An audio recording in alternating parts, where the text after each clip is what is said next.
சிறப்புமிக்க கார்த்திகை மாதத்தில் வரும் அனைத்து ஞாயிற்றுக்கிழமைகளிலும் சோளிங்கர் சென்று அங்குள்ள யாக நரசிம்மரை தவறாமல் வழிபடுவதால் வேண்டுதல்கள் நிச்சயம் நிறைவேறும்.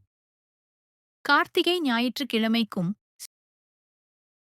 நரசிம்ம பெருமாளுக்கும் அப்படி என்ன தியாடர்பு என சிலர் கேட்கலாம்.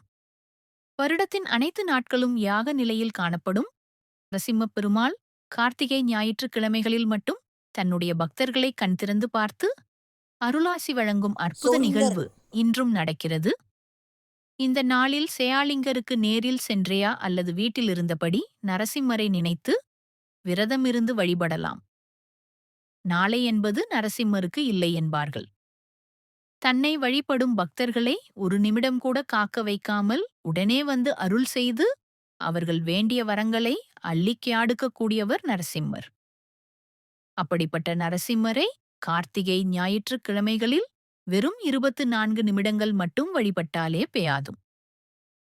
விஸ்வாமித்ரர் கார்த்திகை ஞாயிற்றுக்கிழமையில் நரசிம்மரை விரதம் இருந்து 24 நிமிடங்கள் வழிபட்டு தான் பிரம்ம ரிஷி பட்டத்தை பெற்றதாக புராணங்கள் சால்கின்றன.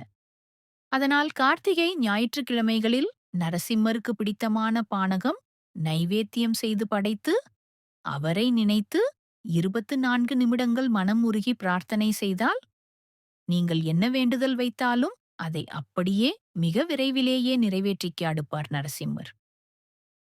கார்த்திகை ஞாயிற்றுக்கிழமைகளில் நரசிம்மரை வேண்டினால் மனம் மற்றும் உடல் தியாடர்பான பிரச்சனைகள், எதிரிகள் தியால்லை, கடன் தியால்லை, பில்லி, சூனியம், திருமணத்தடை, முன்னேற்றத்தில் தடை ஆகியவை தீரும்.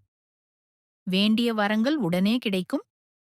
கார்த்திகை ஞாயிற்றுக்கிழமையில் நரசிம்மருக்கு துளசி படைத்து அவரது 108 திருநாமங்களைச் சொல்லி வழிபடுவது இன்னும் சிறப்பானதாகும்.